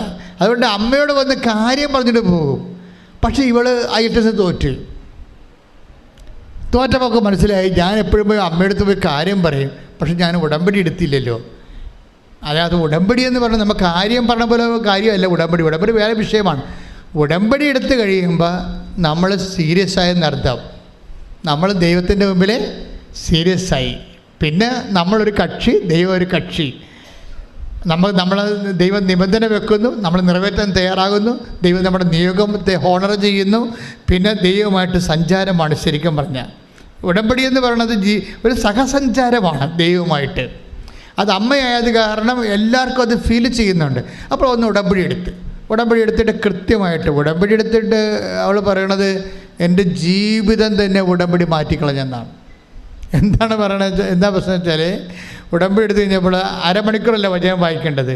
അപ്പോൾ അവിടെ ഇരുന്നുകൊണ്ട് വാചനം വായിച്ച് 1.5 മണിക്കൂർ വരെ വാചനം വായിക്കാനുള്ള അഭിഷേകം കിട്ടി. അപ്പോൾ ചില ആൾക്കാർ 1/2 മണിക്കൂർ വചനം വായിക്കാൻ പറഞ്ഞിട്ട് അഭിഷേകമില്ലാത്തൊരു 5 മിനിറ്റ് വായിച്ചിട്ട് പിന്നെ വായിക്കാം, ബാക്കി പിന്നെ വായിക്കാമെന്ന് പറഞ്ഞ് മടക്കി വെച്ചിട്ട് പോകത്തില്ലേ? ഇതെല്ലാം പ്രശ്നമാണ് ശരിക്കും പറഞ്ഞാൽ. നിങ്ങൾ ഉടമ്പടിയിൽ പറഞ്ഞതല്ലേ അമ്മയോട് 1/2 മണിക്കൂർ വചനം വായിച്ചോളാമെന്ന്. എന്നിട്ട് നിങ്ങൾ വായിച്ചിട്ടില്ലല്ലോ. പക്ഷേ ഇവർക്ക് കാര്യം അത് നിങ്ങളുടെ ഒരു ആവശ്യത്തിന് വേണ്ടി ഉടമ്പടി എടുത്തുകൊണ്ടാണ്. ആവശ്യത്തിന് വേണ്ടി ഉടമ്പടി എടുക്കുന്നവർ ദൈവത്തിന് അത്യാവശ്യമുള്ള കാര്യങ്ങളെ ചെയ്യത്തുള്ളൂ. അരമണിക്കൂർ വചനം വായിക്കാൻ പറഞ്ഞാൽ നിങ്ങൾ 10 മിനിറ്റ് വായിച്ചിട്ട് മടക്കി വെക്കും. രോഗികളെ കാണാൻ വേണ്ടി പറഞ്ഞാൽ എത്ര അടുത്ത് രോഗികൾ വല്ല വീട്ടിൽ കിടപ്പുണ്ടെങ്കിൽ പോയി കണ്ടെച്ച് നോക്കിയെന്ന് വെച്ചും പോരും, ആശുപത്രി പോകത്തില്ല. അപ്പോൾ എങ്ങനെ ഈ കുറുക്ക് വഴി ചെയ്യാം? കുറുക്ക് വഴി ഉടമ്പടിയുടെ നിബന്ധനകൾ കുറുക്ക് വഴിയോടെ ചെയ്യുന്ന ആൾക്കാർ വിചാരിക്കുക നിങ്ങളുടെ ആവശ്യത്തിന് വേണ്ടി ഉടമ്പടി എടുത്തതാണ്, ദൈവത്തിനകത്ത് പങ്കില്ല. ഒരിക്കലും ദൈവം അതിനകത്ത് പങ്കെടുക്കത്തുമില്ല. കാര്യം എന്താണ്? നിങ്ങളുടെ വയറ്റിപ്പഴപ്പാണെന്ന് ദൈവത്തിന് അറിയാം. ദൈവത്തിന് പ്രയോജനമില്ലല്ലോ. നിങ്ങൾ ചെയ്യേണ്ടത് ദൈവത്തിന് വേണ്ടി എന്നെ ജീവിക്കാൻ അനുവദിക്കണമെന്ന് പ്രാർത്ഥിക്കണം. ഇപ്പോൾ ദീപ്തിയുടെയൊക്കെ സാക്ഷ്യം അവസാനിക്കുമ്പോൾ എന്താ പറയണത്? ദീപ്തിയുടെ സാക്ഷിയൊക്കെ അവസാനിക്കും. ദീപ്തി പറയണത് ഞാൻ ഉടമ്പടി എടുത്തിരിക്കുന്നത് ജീവിത അവസാനം വരെയാണ്. അത് ദീപ്തി മാത്രമല്ല, അങ്ങനെ പറയുന്ന അക്രൈസ്തവ സഹോദരങ്ങളുണ്ട്. ഞാൻ ആ സാക്ഷ്യത്തെക്കുറിച്ച് പറയാം. ഇപ്പോഴെന്താ പ്രശ്നം വെച്ച് കഴിഞ്ഞാൽ, ദീപ്തി എന്ന് പറയുന്ന സഹോദരി ഉടമ്പടി പ്രകാരം ജീവിക്കാൻ ക്രമീകരിച്ച് കഴിഞ്ഞപ്പോൾ ഒറ്റ എഴുതിയുള്ളൂ. ആ എഴുതിയിട്ട് റിസൾട്ട് വരുന്ന ദിവസം ഇവിടെ വന്നിരുന്നിട്ട് 9 വിശ്വാസ പ്രമാണം ചൊല്ലി അമ്മയുടെ മുമ്പിൽ നിന്നുകൊണ്ട് റിസൾട്ട് ഓപ്പൺ ചെയ്ത്, അപ്പം തന്നെ അമ്മ പറഞ്ഞതുപോലെ അവൾ ഫുൾ സ്കോർ ചെയ്ത് ആൾ ക്ലിയറായി. ജയിച്ചത് മാത്രമല്ല, പിന്നീട് ഇൻ്റർവ്യൂ, വിസ എല്ലാം. അവളെ പറയണത്, ഞാനൊരു പ്രസംഗത്തിൻ്റെ കാര്യം പറഞ്ഞായിരുന്നു, നിങ്ങളുടെ ജീവിതം ഇപ്പോഴാമ പോലെ നിരങ്ങിക്കൊണ്ടിരിക്കുകയാണെന്ന് വിചാരിച്ചോ? ഉടമ്പടി എടുക്കുമ്പോൾ ആ ആമയെ ഒരാൾ എടുത്തോണ്ട് ഓടിയാൽ എങ്ങനെ ഇരിക്കും? ആമ ഇങ്ങനെ നിരങ്ങിക്കൊണ്ടിരിക്കുകയാണ്, പതുക്കെ പോയി. അപ്പം ആ ആമയെ കണ്ടിട്ട് ഒരാൾ ആ ആമയെ എടുത്തോണ്ട് ഓടിയാൽ എന്ത് സ്പീഡുണ്ടാവും ആമയ്ക്ക്? അതുപോലുള്ള സ്പീഡ് ഉടമ്പടിയിൽ ഉണ്ടാകുമെന്ന്. ഇത് ഇവളുടെ ഹൃദയത്തിൽ അങ്ങനെ തറച്ച്. ഞാൻ മറന്നുപോയി. അന്ന് ഈശോ എന്നെക്കൊണ്ട് പറയിപ്പിച്ചതാണ് പ്രസംഗത്തിൻ്റെ ഇടയ്ക്ക്. ഞാൻ ചിന്തിച്ച് പറഞ്ഞൊന്നുമല്ലത്. പക്ഷെ അവൾക്ക് വേണ്ടി അമ്മ പറയിപ്പിച്ചതാണ് എൻ്റെ ഉള്ളിലൂടെ. അതുപോലെ തന്നെ പെട്ടെന്നായിരുന്നു അയറ്റം ജയിച്ചു, പെട്ടെന്ന് വിസയായി, പെട്ടെന്ന് ഇൻ്റർവ്യൂ ജയിച്ചു, അതുപോലെ തന്നെ ജോലി ഓക്കെ ആയി. ഇപ്പോൾ ആൾ കയറിപ്പോയി. അപ്പോൾ ഇത്രയും പെട്ടെന്നാണ് ഇതെല്ലാം സംഭവിച്ചത്. ആമയും എടുത്തോണ്ട് ഓടിയ പോലെയും കൈയിടിച്ച് കർത്താവിനെ നിങ്ങൾ ഉടമ്പടിക്കാർ ശ്രദ്ധിക്കേണ്ട ഒരു കാര്യം വെച്ച് കഴിഞ്ഞാൽ, ഇപ്പോൾ ഈ ദിവസങ്ങളിൽ മിനി രാജൻ എന്നും പറഞ്ഞൊരു മോളുടെ സാക്ഷ്യം ഉണ്ടായി. അതും ഭയങ്കര, അത് അക്രൈസ്തവ സാക്ഷ്യമാണ്. നമുക്കറിയാവില്ല, 50-50 ആൾക്കാർ സാക്ഷ്യം പറയണത്. ഉടമ്പടിയിൽ അമ്മ ആർക്കും ഡിസ്ക്രിമിനേഷൻ ഇല്ല, ആർക്കും പക്ഷഭേദമില്ല. മിനി രാജൻ്റെ പ്രശ്നം എന്താണെന്ന് വെച്ച് കഴിഞ്ഞാൽ, മിനി രാജൻ എന്ന് വരുമ്പോൾ അവരുടെ പ്രശ്നം വെച്ചാൽ അവർക്ക് ഒരു മകനുണ്ട്. മകന് പൊക്കമില്ല. അവളൊരു പൂക്കട നടത്തിക്കൊണ്ടിരിക്കുകയാണ്. പൊക്കമില്ലാത്ത അപ്പോൾ ഭയങ്കര സങ്കടമാണ്. പൊക്കമല്ലേ, സംസാരിക്കത്തില്ല. മകനുണ്ട്, സംസാരിക്കത്തില്ല. അപ്പോൾ സംസാരിക്കാത്ത മകന് ജീവിത പങ്കാളി കിട്ടണ ഭയങ്കര പാടല്ലേ. അപ്പം മിനി രാജൻ ഉടമ്പടി എടുത്ത് കഴിഞ്ഞപ്പോൾ അമ്മ, ഇതാണല്ലോ അവളുടെ ഉത്കണ്ഠ, ഇതാണല്ലോ. അപ്പോൾ അമ്മ ഒരു ദർശനം കാണിക്കും. എന്താണ്? ഒരു മണ്ഡപം. ഇപ്പോൾ നോൺ ക്രിസ്ത്യൻസൊക്കെ മണ്ഡപമല്ലേ ഉള്ളത്, ഞങ്ങൾക്ക് അൾത്താരം ഉള്ളതുപോലെ മണ്ഡപം കാണിക്കും. മണ്ഡപത്തിൽ മാലയും ഇട്ടുകൊണ്ട് ഇവൻ്റെ മകൻ നിൽക്കും. അമ്മ കാണിക്കുന്നത് സ്വപ്നമാണ്. എന്നിട്ട് ഒരു ജീവിത പങ്കാളിയെ കാണിക്കും. അവൾ മാലയിട്ട് നിൽക്കും. അപ്പോൾ മനസ്സിലാവും ഇത് അമ്മ കാണിച്ച്. അപ്പോൾ എൻ്റെ മകൻ്റെ കല്യാണം അമ്മ ഏറ്റെടുത്തത് മനസ്സിലാകും. അവർക്ക് മനസ്സിലായല്ല. ചെറുക്കൻ പെണ്ണും കൂടി മാലയിട്ട് മണ്ഡപത്തിൽ നിൽക്കുന്നുണ്ട്, അത് കല്യാണമാണ്. അപ്പോഴേ ഇവൾക്ക് തോന്നും, ഇത് ഞാൻ ഉടമ്പടി എടുത്തതുകൊണ്ട് ഈ വിഷയം എനിക്കിങ്ങനെ കല്യാണ വിഷയമായതുകൊണ്ട് എൻ്റെ മനസ്സിൽ തോന്നിയ പോലെ ഇങ്ങനെ സ്വപ്നം കണ്ടാണെന്ന് വിചാരിക്കും. പക്ഷേ അടുത്ത ദിവസം തന്നെ കല്യാണം നടക്കും. Praise the Lord, hallelujah. അമ്മ കാണിച്ച അതുപോലെ നടന്നു കഴിയുമ്പോൾ പിന്നെ ഇവർക്ക് ദുഃഖമുണ്ട്. എന്താണ്? ഒരു സംസാരിക്കാത്ത ജീവിത പങ്കാളിത്തെ തന്നെയാണ് കല്യാണം കഴിച്ചിരിക്കുന്നത്. അപ്പോഴവർക്കൊരു പ്രശ്നം ഉണ്ടാകും. അപ്പോൾ അവർ എഡ്വിനെന്ന് പറഞ്ഞവരോട് സെയിൽസ് ടാക്സ് ഓഫീസറാണ്. ഈ പൂക്കടയിൽ ചെന്നപ്പോൾ ഇവളോട് പറഞ്ഞത്, നിനക്ക് സങ്കടം ഉണ്ടെങ്കിൽ വന്ന് ഉടമ്പടി എടുക്കുക എന്ന് പറഞ്ഞത്. അങ്ങനെ അവൾ ഉടമ്പടി എടുത്താണ് കല്യാണം നടന്നത്. അപ്പോൾ എഡ്വിൻ സാറിനോട് ഉടനെ മിനി രാജൻ പറയും, സാറേ ഇനി പിള്ളേരുണ്ടാകുമ്പോൾ ഭർത്താവിനും ഭാര്യയ്ക്കും സംസാരിക്കാൻ കഴിവില്ലല്ലോ. അപ്പോൾ മക്കൾക്ക് സംസാരിക്കാൻ, ഇനി മക്കൾക്കും സംസാരിക്കാൻ കഴിവില്ല വന്നാൽ എന്തു ചെയ്യും? അതെൻ്റെ വലിയ ദുഃഖമാണെന്ന് പറയും. അപ്പോൾ ഉടനെ എഡ്വിൻ സാറ് പറയും, എഡ്വിൻ സാർ ഒരു മെൻഡർ മിഷണറിയാണ്. വെച്ചാൽ മിഷണറിയാണ്, പക്ഷെ മെൻഡർ. എഡ്വിൻ സാർ പറയും, നീ വിഷമിക്കണ്ട, ഞാൻ ഉടമ്പടി പുതുക്കുമ്പോൾ നിൻ്റെ മകന് ജനിക്കാൻ പോണ കുഞ്ഞ് സംസാരിക്കാൻ വേണ്ടി ഞാൻ അമ്മയോട് പറയാമെന്ന് പറയും. അതാണ് മെൻഡർ മിഷണറി എന്ന് പറയണത്. ഇങ്ങനെ കുറേ മെൻഡർ മിഷണറിമാരുണ്ട്. എന്ന് വെച്ച് കഴിഞ്ഞാൽ അവർ മറ്റുള്ളവരെ പ്രോത്സാഹിപ്പിച്ചുകൊണ്ടിരിക്കും. അവർക്കൊക്കെ ദൈവം നിത്യസമാനം വെച്ചിരിക്കുന്നത് ഭയങ്കരമായിരിക്കും. അത് കഴിഞ്ഞാൽ അവർ ദൈവത്തെ അറിയിക്കുക മാത്രമല്ല, അറിഞ്ഞവരുടെ ഉത്തരവാദിത്തങ്ങൾ വഴി അറിഞ്ഞവരുടെ ഉത്തരവാദിത്തങ്ങൾ ഏറ്റെടുത്തുകൊണ്ട് അവർക്ക് വേണ്ടി പ്രാർത്ഥിക്കുന്ന വലിയ സുവിശേഷ വേലയാണ് ചെയ്യുന്നത്. അങ്ങനെ എന്തുമാത്രം ആൾക്കാർ സുവിശേഷ വേല ചെയ്യുന്നുണ്ട് ലോകത്ത് മുഴുവനും. അതുകൊണ്ടല്ലേ ഈ ആൾക്കാരൊക്കെ ദൈവത്തിൻ്റെ ആശ്വാസം പ്രാപിച്ച് പോണത്. പക്ഷേ ആ കുഞ്ഞ് അവൾ പ്രഗ്നൻ്റായി, അവൾ പ്രസവിച്ച് കഴിഞ്ഞപ്പോൾ ആ കുഞ്ഞ് നല്ലവണ്ണം സംസാരിക്കും. ശ്രദ്ധിക്കട്ടെ. ഹല്ലേലൂയ.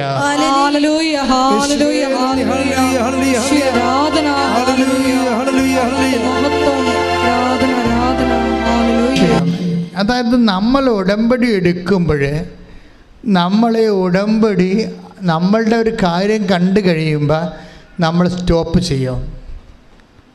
എല്ലാ ആൾക്കാരും അങ്ങനെയാണ്. 15% ആൾക്കാരും 80% ആൾക്കാർ ആ കാര്യം കണ്ടു കഴിയുമ്പോൾ സ്റ്റോപ്പ് ചെയ്യും. ഞങ്ങൾക്കും അതിനോട് എന്താ പ്രശ്നം? ഉടമ്പടി എടുത്ത അമ്മ 90 ദിവസം എന്നാണ് പറഞ്ഞത്. പിന്നെ ആൾക്കാർ ആ പ്രത്യേക അഭിഷേകം കൊടുത്ത കിട്ടിയ ആൾക്കാരാണ് പ്രത്യേകത അത് പുതുക്കിയിട്ട് അത് ഒരു ജീവിത രീതിയായിട്ട് കൊണ്ടുപോകുന്നത്. പിന്നീട് അവരുടെ ആവശ്യങ്ങൾക്ക് വേണ്ടി മാത്രമല്ല, ദൈവം തന്നെയാണ് ഞങ്ങളുടെ ആവശ്യമെന്ന് പറഞ്ഞുകൊണ്ട് ഉടമ്പടി നിൽക്കുന്ന ആൾക്കാരുണ്ട്. അവരാണിപ്പോൾ ഈ ചാര ഉടമ്പടിയൊക്കെ ആയത്. അമ്മയുടെ സിൽവർ ഗ്രേ ഉടമ്പടി ഉണ്ടല്ലോ, സിൽവർ ഗ്രേ ഉടമ്പടിയൊക്കെ എന്ത് കാണാൻ രസമാണെന്ന് അറിയാം. അത് കാണാം. ആ പേപ്പർ തന്നെ അമ്മ അനുഗ്രഹിച്ചു വിട്ടിരിക്കുകയാണ്, സിൽവർ ഗ്രേ. അതായത് അവരെ സംബന്ധിച്ച് അവിടെ ആവശ്യങ്ങളൊന്നുമില്ല, അവരുടെ ആവശ്യങ്ങൾ ദൈവം തന്നെയാണ്. ദൈവത്തെക്കാൾ വലിയ ആവശ്യം എന്താ? മനുഷ്യനെ. അതുകൊണ്ടാണ് ഈ മിനി രാജ ഇങ്ങനെ പറയണം, ഞാനിതുകൊണ്ട് അവസാനിപ്പിക്കത്തില്ല, എനിക്ക് വേണ്ട നിത്യതയാണെന്ന്, ഞാൻ ഉടമ്പടിയിൽ അങ്ങനെ ജീവിതം തുടരുകയാണെന്ന് പറഞ്ഞതിൻ്റെ കാരണം അതൊരു നിലപാടാണത്. അപ്പം ദൈവത്തിനറിയാം ദൈവം ഉടമ്പടി എടുക്കുമ്പോൾ നിങ്ങളറിയാം, ഇത് തൽക്കാലത്തേക്ക് ഈ IELTS കൊണ്ട് അവസാനിപ്പിക്കുമോ, കല്യാണം കെട്ടണം കൊണ്ട് അവസാനിപ്പിക്കുമോ, കുഞ്ഞുങ്ങളുണ്ടാകുന്ന കൊണ്ട് അവസാനിപ്പിക്കുമോ, വസ്തു വിൽക്കണം കൊണ്ട് അവസാനിപ്പിക്കുമോ, വിദേശത്ത് പോകണം കൊണ്ട് അവസാനിപ്പിക്കുമോ എന്ന് ദൈവത്തിന് നേരത്തെ അറിയാം. നിങ്ങൾ ഇതിൻ്റെ ലൂപ്പ് ഹോളാണത്. നിങ്ങൾ നേരത്തെ ദൈവമായിട്ട് ഒരു ധാരണ എത്തിച്ചേരണം. മാതാവേ, ഇപ്പം എനിക്ക് വിഷയമുണ്ട്, ശരി, നീ എന്നെ സഹായിക്കുമെന്ന് എനിക്കറിയാം, പക്ഷേ ഞാൻ ജീവിക്കണത് ഇത് അന്ത്യം വരെ ദൈവത്തിൻ്റെ മകളായി, ദൈവത്തിൻ്റെ മകനായി ജീവിക്കും. പറയുക, കർത്താവേ, ഞാൻ ഉടമ്പടി പ്രകാരം സാക്ഷിയായി വിശുദ്ധിയോടെ അന്ത്യം വരെ സാക്ഷിയായി ജീവിച്ചു.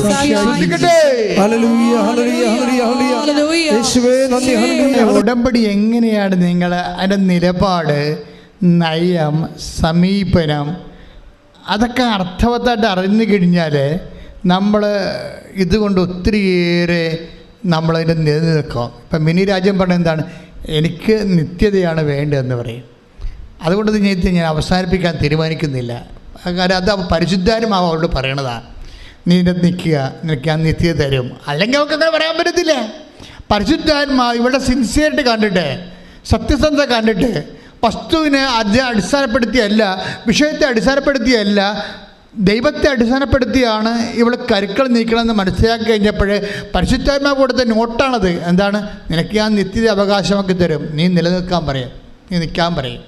കാര്യം ഒരു വിഷയം ദൈവത്തിനെ സംബന്ധിച്ചിടത്തോളം നിനക്കറിയാമല്ലോ, ദൈവത്തിൻ്റെ മുമ്പിൽ ഒരു പ്രശ്നത്തിൻ്റെ മണം കേട്ടാൽ മതി, ദൈവം അവിടുന്ന് പോകത്തില്ല. ഒരു രോഗത്തിൻ്റെ അതായത് വിഷയം വെച്ചാൽ, അതായത് നമ്മളുടെ ഒരു കേമത്വമോ പ്രാർത്ഥനയോ ഒന്നും ഇല്ലെങ്കിൽ പോലും ദൈവത്തിൻ്റെ സ്വാഭാവികമായ സ്വത്വമെന്ന് പറയണത് പ്രശ്നങ്ങളോട് പോസിറ്റീവായിട്ട് പ്രതികരിക്കണതാണ്. അതിൻ്റെ കാര്യം ദൈവത്തിൻ്റെ ഹൃദയം അലിഞ്ഞു പോകും. നമ്മുടെ ഒരു പ്രശ്നം കണ്ടു കഴിഞ്ഞാൽ അപ്പം തന്നെ ഹൃദയം അലിയും, മനസ്സലിഞ്ഞു പോകും. പണ്ട് അതായത് മനസ്സലിവ് ഈ ക്രിസ്തുവിൻ്റെ അവതാരത്തിന് ശേഷമാണ് ദൈവത്തിൻ്റെ മനസ്സലിവ് ഇത്രയും പ്രകടമായിരിക്കണത്. പഴയ നിയമത്തിലെ ദൈവത്തിൻ്റെ വെളിപാടുകളെല്ലാം അന്ന് തിന്മകൾ പെരുകിയത് കാരണം മനുഷ്യരാശിക്ക് ദിശാബോധമില്ലാഞ്ഞത് കാരണം ദിശാബോധം കൊടുക്കാൻ വേണ്ടി കൽപ്പന അനുസരിച്ച് നടക്കാത്തവർക്ക് ശാസ്ത്രീയ ശിക്ഷയുമായിട്ട് ദൈവത്തിൻ്റെ റാത്ത് ഓഫ് ഗോഡാണ് ഉണ്ടായിരുന്നത്. ഈ റാത്ത് ഓഫ് ഗോഡ് ഒരു പവറാണ്. ഈ പവർ തന്നെയാണ് പുതിയ നിയമത്തെ കൺവേർട്ട് ചെയ്തിട്ട് ഹൃദയാലിവായിട്ടും കരുണയായിട്ടും മാറിയിരിക്കുന്നത്. അപ്പം കരുണയും ദൈവത്തിൻ്റെ ഒരു പവറാണ്. ശ്രദ്ധിക്കട്ടെ, വിഷയമാരും ദൈവമെന്ന് വിളിക്കുമ്പോൾ ഏത് മൈതാനത്ത് നിന്ന് വിളിച്ചാലും ദൈവം കേൾക്കണതിൻ്റെ കാരണം അതാണ്. പക്ഷെ നമുക്കങ്ങനെ മൈതാന ബന്ധമല്ല വേണ്ടത്. അപ്പനും മക്കളും തമ്മിലുള്ള ബന്ധം മൈതാന ബന്ധമാണോ? അല്ല, അത് നമ്മൾ മനസ്സിലാക്കിയാൽ മതി. അപ്പനും മക്കളും തമ്മിലുള്ള ഗാർഹിക ബന്ധവും രക്തബന്ധവുമാണ്. പ്രാർത്ഥിക്കുക, കർത്താവായ ദൈവമേ, ഒരു പൊതുബന്ധത്തെക്കാൾ ഉപരി സ്വകാര്യമായ ഗാർഹികമായ രക്തബന്ധത്തിലേക്ക് എന്റെ ആധ്യാത്മിക ജീവിതത്തെ നീ പുനഃക്രമീകരണം ചെയ്യണമേ. ശ്രദ്ധിക്കട്ടെ,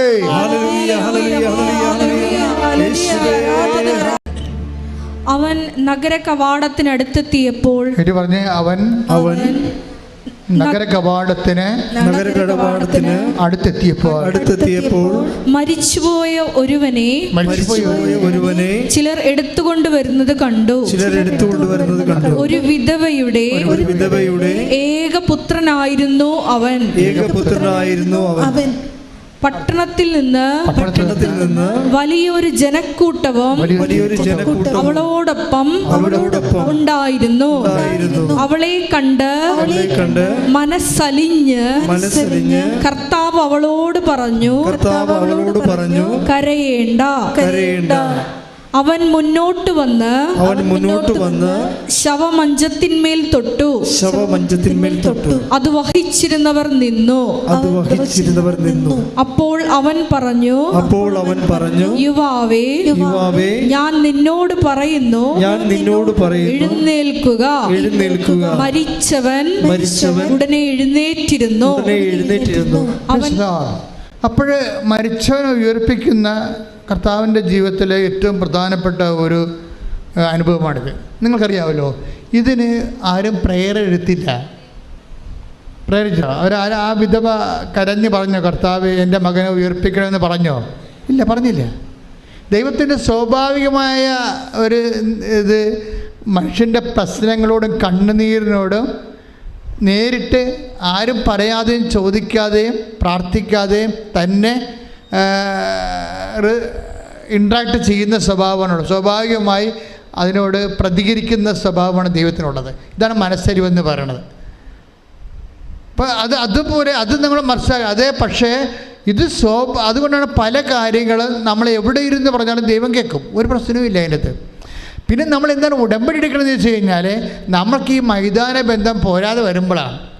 മനസ്സിലായോ? നമുക്കെന്താ വേണ്ടത്? ഒരു വ്യക്തിബന്ധമാണ് വേണ്ടത് ദൈവമായിട്ട്. കാര്യം എന്താ കാര്യം വെച്ച് കഴിഞ്ഞാൽ നമ്മൾ ഉദ്ദേശിക്കുന്നത് നിത്യതയാണ് ഉദ്ദേശിക്കുന്നത്.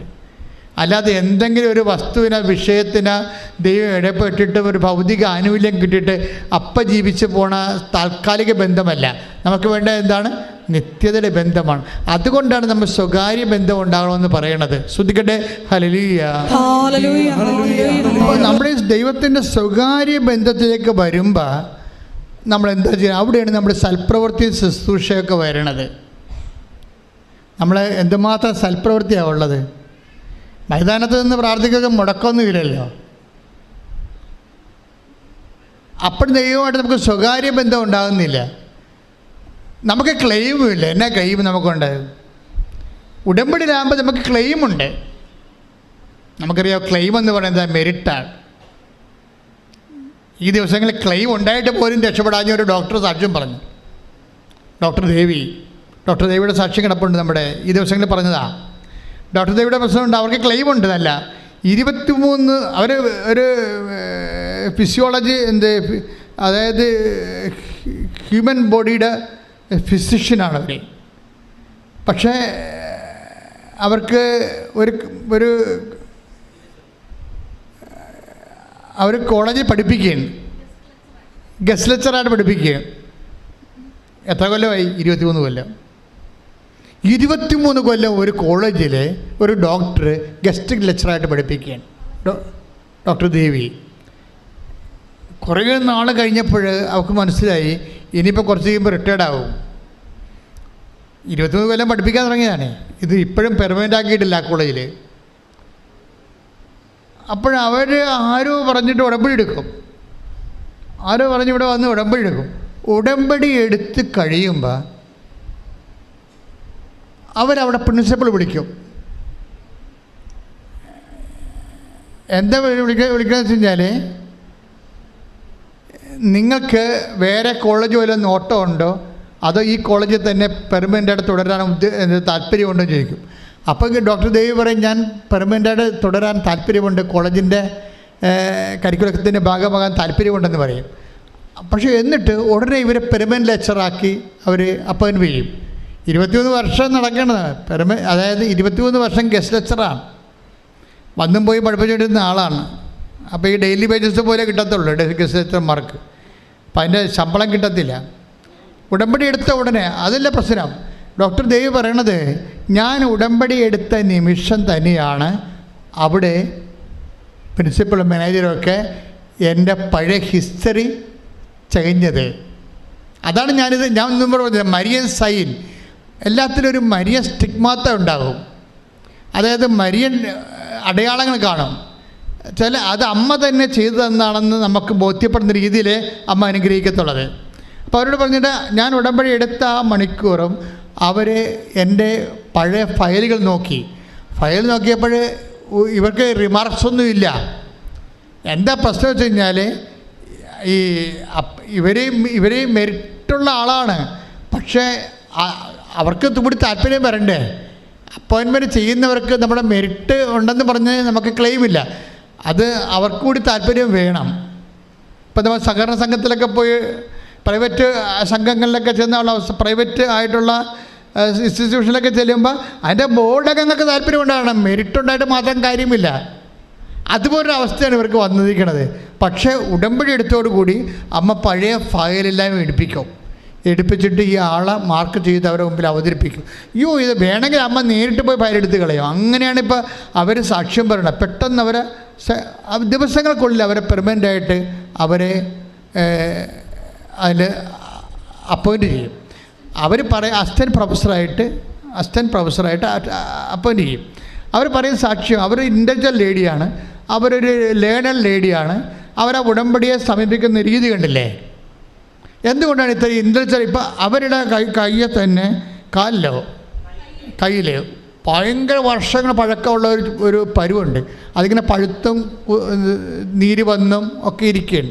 പഴുത്തും നീര് പലതരത്തിൽ ഓയിൻമെൻറ്റ്സൊക്കെ അവിടെ പേട്ടറുണ്ട്. പക്ഷെ പിന്നെയും പഴുക്കും, പിന്നെയും നീര് വരും, കൈ വണ്ണച്ചിരിക്കും, പിന്നെ കുഴിനകം പോലെ പോയി. അത് അവസാനത്തിന് അവർ ഇതെടുത്തിട്ട് ഉടമ്പടി തൈലമെടുത്ത വിശ്വാസപ്രമാണം ചൊല്ലി ആ കുഴിനകത്ത് ഡോക്ടറാണെന്ന് വിചാരിക്കണം. നമ്മളെപ്പോഴും ചിന്തിക്കേണ്ടത്, അമ്മ ഈ വിമർശനങ്ങൾ ആൾക്കാരെ പുറത്ത് ബുദ്ധിയും ബോധവും ഇല്ലാത്തവൻ കാര്യമറിയാതെ അനുഭവജ്ഞാനമില്ലാതെ എന്തൊക്കെ വിളിച്ച് പറയുമ്പോൾ അതിൻ്റെ ഇരട്ടി അടയാളങ്ങൾ വിദ്യാഭ്യാസമുള്ളവരെ കൊണ്ട് അമ്മ ഇവിടെ ചെയ്യിച്ചു മാറ്റുന്നുണ്ട്. അത് തന്നെ ഓർക്കണം. ഇത് സംഗതി ഇവിടെ ചെന്ന് ഈ അടുത്ത കാലത്ത് ഇതുകൊണ്ട് അവസാനിക്കത്തില്ല. ഇത് അമ്മയും കൂടെ മുന്നോട്ട് കൊണ്ടുപോവുക. അമ്മയുടെ പ്രത്യക്ഷീകരണം സമയക്കടികാരം നെഞ്ചിൽ ചാർത്തിക്കൊണ്ട് ദുരന്തമുണ്ടാകാൻ പോകുന്നത് പ്രാർത്ഥിക്കണമെന്ന് പറഞ്ഞ പ്രത്യക്ഷീകരണം സഭ ഏറ്റെടുത്ത് ലോകം മുഴുവൻ പ്രചരിപ്പിക്കുന്നവരെ അടയാളങ്ങൾ കിട്ടിക്കൊണ്ടേയിരിക്കും. അപ്പം അതുകൊണ്ട് തന്നെ അതായത് അത് ക്രൈസ്തവരായാലും ശരി അക്രൈസ്തവരായാലും ശരി ആരായാലും ശരി ഡോക്ടറായാലും ശരി പഠനം ഇല്ലാത്തവരായാലും ശരി ആർക്ക് വിശ്വസിക്കാൻ കഴിയുന്നുവോ അവരെല്ലാം ദൈവത്തിൻ്റെ മഹത്വം കാണും. കൈയിട്ടിച്ച്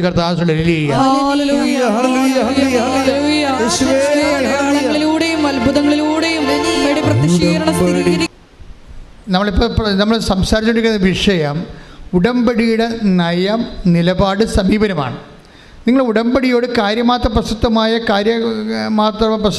ഒരു പ്രഗ്മാറ്റിക് ആയിട്ടുള്ള യൂട്ടിലിറ്റേറിയൻ ആയിട്ടുള്ള ഒരു ഇതുകൊണ്ട് എന്തെങ്കിലും നേടണമെന്ന് മാത്രമുള്ള ഉദ്ദേശമാണ്. ആ വിഷയത്തിൽ ദൈവമില്ല എന്നാണെങ്കിൽ തീർച്ചയായിട്ടും ഉടമ്പടി കുറച്ച് കഴിയുമ്പോൾ നിങ്ങളുടെ ഉടമ്പടി കരിഞ്ഞു പോകാൻ സാധ്യതയുണ്ട്.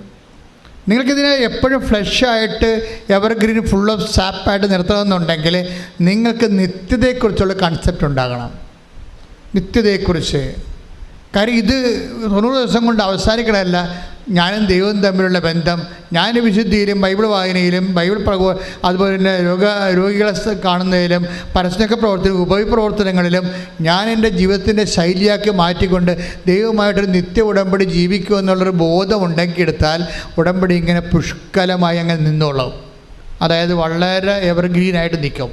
അപ്പോൾ ഇത് അല്ലെങ്കിൽ ഇത് പക്ഷേ വരണ്ടു പോകാനുള്ള കുറച്ച് കഴിയുമ്പോൾ നിങ്ങൾക്ക് കോട്ടുവായും ബൈബിൾ അരമണിക്കൂർ വായിക്കാനുള്ള 10 മിനിറ്റായിട്ട് വായിച്ചു, പിന്നെ 5 മിനിറ്റായിട്ട് വായിച്ചു, പിന്നെ വായിക്കാൻ മറന്നുപോയി. അപ്പോൾ അതൊക്കെ എല്ലാം പറഞ്ഞത് നിങ്ങളുടെ വിഷയത്തിന് മാത്രമേ നിങ്ങൾക്ക് താല്പര്യമുള്ളൂ, ദൈവത്തിന് താല്പര്യമില്ലെന്നാണ് എൻ്റെ അർത്ഥം. ദൈവത്തോട് താല്പര്യമില്ല, നിങ്ങളുടെ വിഷയത്തോട് മാത്രമേ.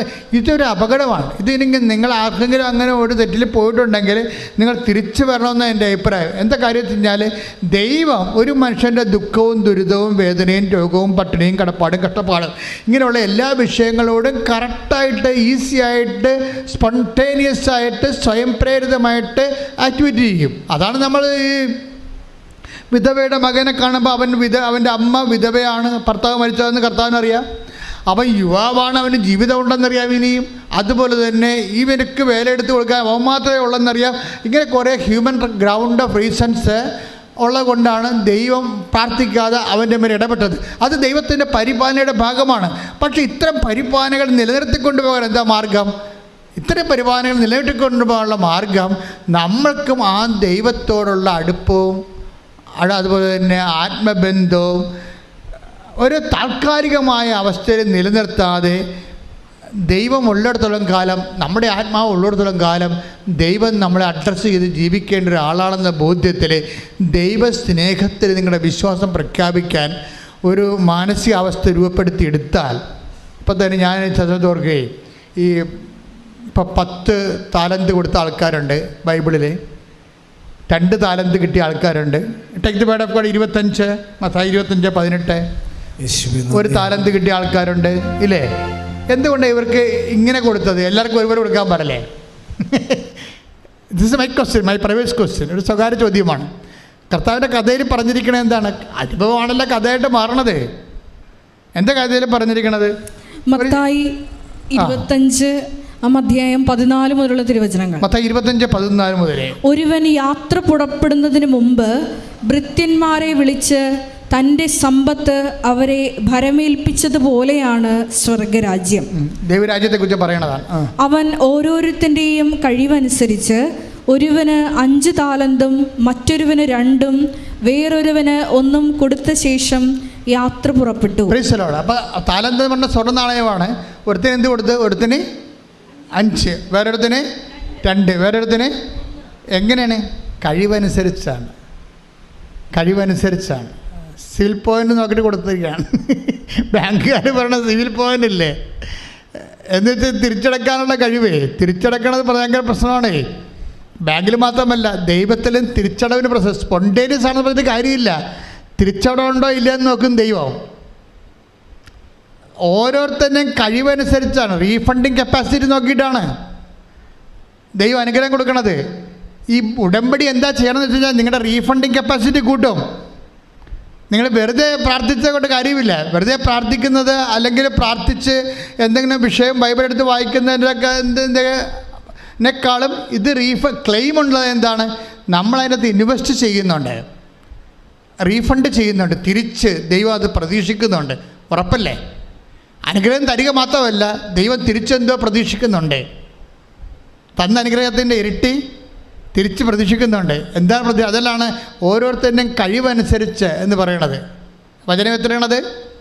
25:15. ഓരോരുത്തരുടെയും കഴിവനുസരിച്ച് ഒരാൾക്ക് 5 താലന്ത്, ഒരാൾക്ക് 2 താലന്ത്, ഒരാൾക്ക് 3 താലന്ത്, ഒരാൾക്ക് 2 താലന്ത്, ഒരാൾക്ക് 1 താലന്ത്. അവസാനം 1 താലന്ത് കിട്ടിയവർ എന്നാ ചെയ്തിരിക്കണത്?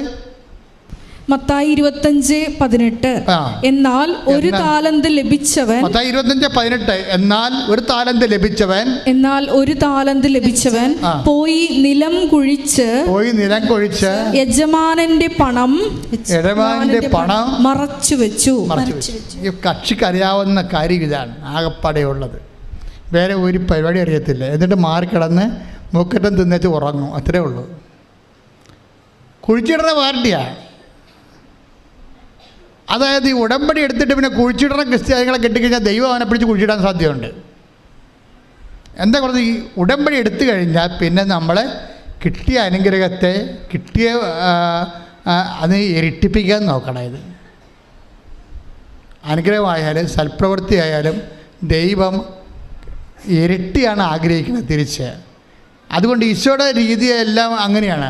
1 മൈൽ പോകാൻ പറഞ്ഞാൽ 2 മൈൽ പോകണമെന്ന് പറയുമ്പോൾ തന്നെ അങ്ങനെയാണ്. അത് ഇതിൻ്റെ പ്രശ്നം വെച്ച് കഴിഞ്ഞാൽ ഇപ്പം നിങ്ങൾ ചെയ്തുകൊണ്ടിരിക്കുന്ന പല ആൾക്കാരും ചെയ്തുകൊണ്ടിരിക്കുന്നത് ഇവിടുന്ന് തരുന്നതിൻ്റെ പകുതിയാണ് ചെയ്യണത്. അത് ആ കുഴിച്ചിടുന്ന പാർട്ടിയെ പോലെ വരും. അതാണ് വരാൻ പറയുന്നത്. പല ആൾക്കാരുടെ ഉടമ്പടി ക്രാക്കാകാത്തതിൻ്റെ കാരണം ഇതുപോലെ കുഴിച്ചിടൽ പാർട്ടികളായതുകൊണ്ടാണ്. ദൈവം നമ്മളിൽ നിന്ന് പ്രതീക്ഷിക്കുന്നുണ്ട്, കഴിവനുസരിച്ചാണ് കൊടുക്കുന്നത്. അല്ലാതെ ഇതിൻ്റെ അകത്ത് എല്ലാവർക്കും ഒരുപോലെ അല്ല കൊടുക്കണത്. ആർക്കാണ് കൂടുതൽ വിശ്വസിക്കാനോ പ്രാർത്ഥിക്കാനോ അതനുസരിച്ച് ദൈവസ്നേഹത്തോടെ പ്രവർത്തിക്കാനോ കഴിയുന്നവന് ദൈവം ഇരട്ടി കൊടുക്കും. ഭൗതിക ആനുകൂല്യം മാത്രമല്ല, ദൈവത്തിൽ നിന്ന് നമുക്ക് ലഭിക്കുന്നത് ദൈവിക കൃപയാണ്. അത് ദൈവത്തിൻ്റെ ശക്തിയാണ്. അത് നിത്യമഹത്വത്തിന് ഉതകുന്ന ദൈവത്തിൻ്റെ ശക്തിയാണത്.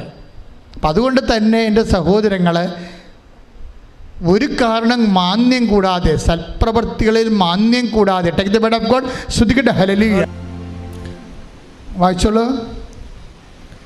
യജമാനൻ പറഞ്ഞു, ദുഷ്ടനും മടിയനുമായ ഭൃത്യ, ഞാൻ വിതയ്ക്കാത്തിടത്ത് കൊയ്യുന്നവനും വിതറാത്തിടത്ത് നിന്ന് ശേഖരിക്കുന്നവനും ആണെന്ന് നീ മനസ്സിലാക്കിയിരുന്നല്ലോ. എൻ്റെ നാണയം നീ പണവ്യാപാരികളുടെ പക്കൽ നിക്ഷേപിക്കേണ്ടതായിരുന്നു. ഞാൻ വന്ന് എൻ്റെ പണം പലിശ സഹിതം വാങ്ങുമായിരുന്നു.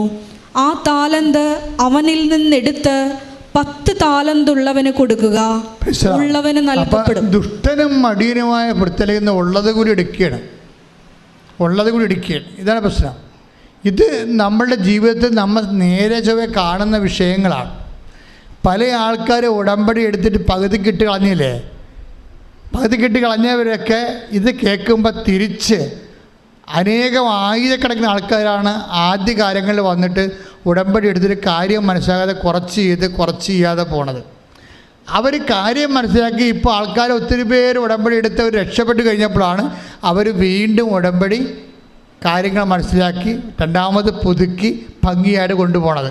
എന്നുവെച്ചാൽ നമ്മൾ കൃത്യം സത്യസന്ധരാണെങ്കിൽ, അല്ലെങ്കിൽ ദുഷ്ടനും മടിയനുമായ ഭൃത്യ എന്നല്ലേ വിളിക്കണത്.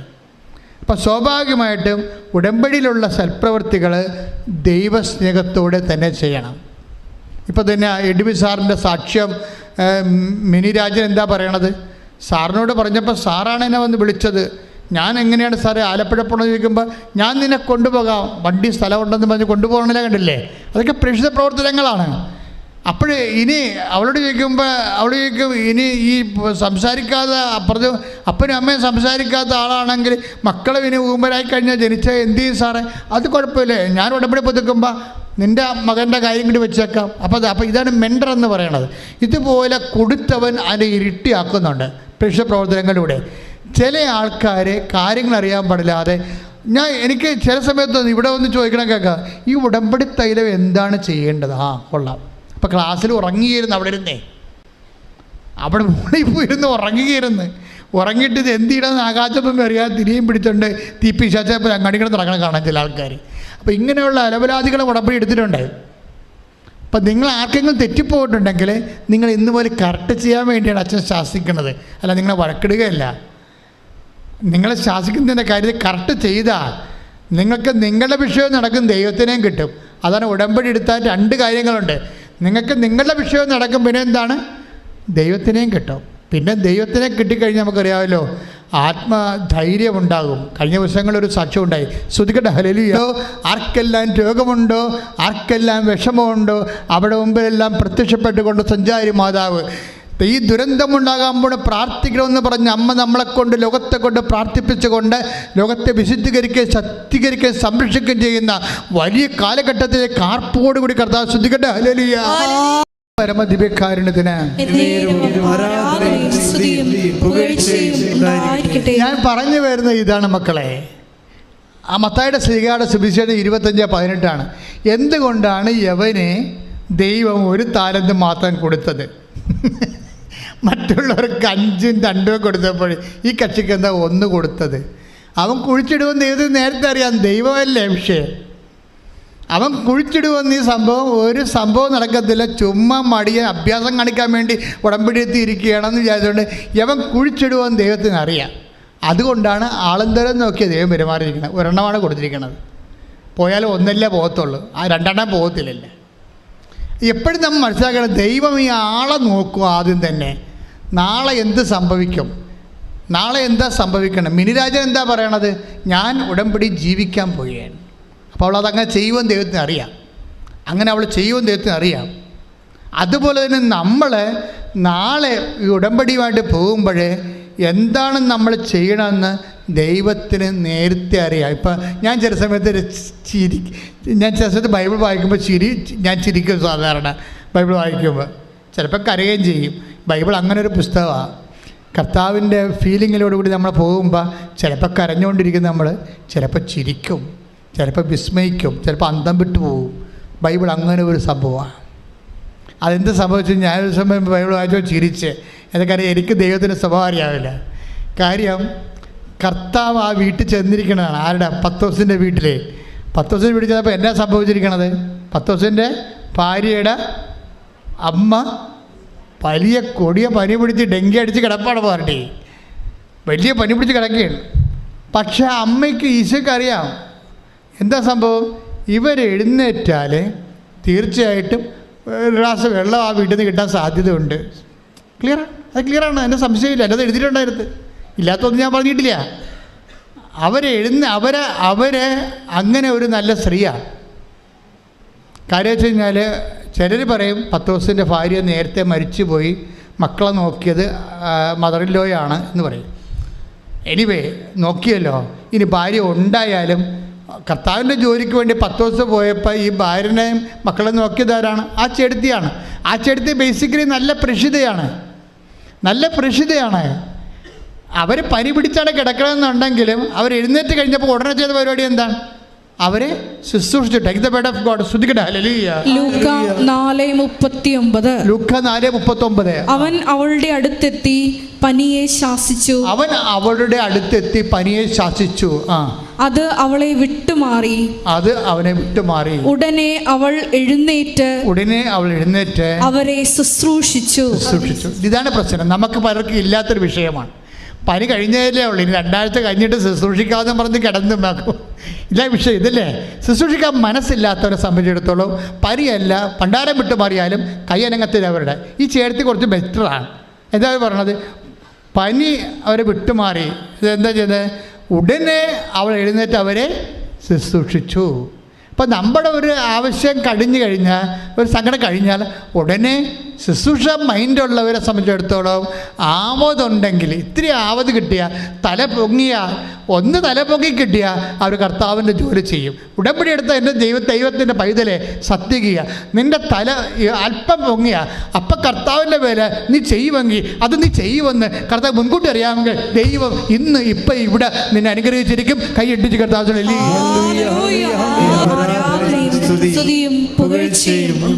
പരിശുദ്ധ പരമ ദിവ്യകാരുണ്യത്തിന് ഇപ്പം നമ്മൾ പട്ടിണിയാണെന്ന് വിചാരിക്കുക. നമ്മുടെ പട്ടിണി വെച്ചാൽ നമ്മുടെ ജീവിതത്തിൽ പല കാര്യങ്ങളൊക്കെ ഇല്ലായ്മക്കാരാണെന്ന് വിചാരിക്കുക. നമ്മുടെ ഇല്ലായ്മ ഒരു ദിവസം ദൈവം പരിഹരിക്കുകയാണെങ്കിൽ അപ്പം തന്നെ പരിഹരിക്കണ ആ സമയത്ത് തന്നെ നിങ്ങൾക്ക് കിട്ടിയതിൻ്റെ പങ്ക് മറ്റുള്ളവർക്ക് കൊടുക്കുമെങ്കിൽ കർത്താവ് ഇന്ന് അത്ഭുതം പ്രവർത്തിക്കും. പറഞ്ഞാൽ മനസ്സിലായില്ലേ? നമ്മൾ പട്ടിണിയും പ്രവട്ടവും കഷ്ടപ്പാടും ഒക്കെ ആയിട്ട് പോവുകയാണ്. പക്ഷേ നിങ്ങളെ ഒന്ന് നേരെ നിൽക്കാൻ, തല പൊങ്ങാൻ കർത്താവ് അനുവദിച്ചാൽ നിങ്ങൾ അതേസമയം തന്നെ മറ്റുള്ളവരെ എല്ലാവരെയും സഹായിക്കുമെന്നുണ്ടെങ്കിൽ കർത്താവ് നിങ്ങളെ ഇന്ന് അനുഗ്രഹിക്കും. അത് വചനവേദാന്ന് തരാവോ? അതായത് 5:7 take the bed of God. ലൂക്കാ സുവിശേഷം ശ്രദ്ധിക്കട്ടെ. ഹല്ലേലൂയ, ഹല്ലേലൂയ, ഹല്ലേലൂയ, ഹല്ലേലൂയ. യേശുവേ നന്ദി, യേശുവേ സ്തുതി. ഹല്ലേലൂയ. ലൂക്കാ 5:7. അവർ മറ്റേ വെള്ളത്തിൽ ഉണ്ടായിരുന്ന കൂട്ടുകാരെ ആംഗ്യം കാണിച്ച് സഹായത്തിന് വിളിച്ചു. അതെന്താ പ്രശ്നം വെച്ച് കഴിഞ്ഞാൽ ഇവർ വള്ളത്തിന് പണിയൊന്നുമില്ലാതെ വിഷമിക്കുകയാണ്. അപ്പോൾ കർത്താവ് പറഞ്ഞു വലതുവശത്ത് വലയിറക്കുക, അപ്പം കിട്ടുമെന്നിരിക്കും. കിട്ടിയപ്പോൾ വല തകൃതിയായി കിട്ടിയത് എന്തുകൊണ്ടാണ് തകൃതിയായി? അതായത് ഒരു വള്ളത്തിനല്ല കൊടുത്തിരിക്കുന്നത്, 2 വള്ളത്തിനും കൂടി കൊടുത്തിരിക്കുക. അടുത്തുള്ള വള്ളങ്ങൾക്ക് എല്ലാം വേണ്ടിയാണ് കൊടുത്തിരിക്കുന്നത് കർത്താവ്. അവർക്കത് മനസ്സിലായി അത്. പക്ഷേ നമ്മുടെ ഒരു വീടിന് വേണ്ടി മാത്രമല്ല ദൈവം അനുഗ്രഹിക്കണത്.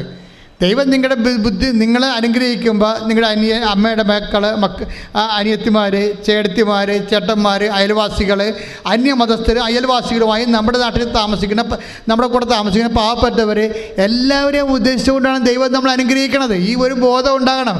കിട്ടിയെന്ന് പറഞ്ഞ് നമ്മൾ മാത്രം എടുത്തുകൊണ്ട് അണ്ണാക്കിലോട്ട് കയറ്റി കഴിഞ്ഞാൽ ദൈവം പിന്നെ കാലണ കാശിക്ക് തരത്തില്ല.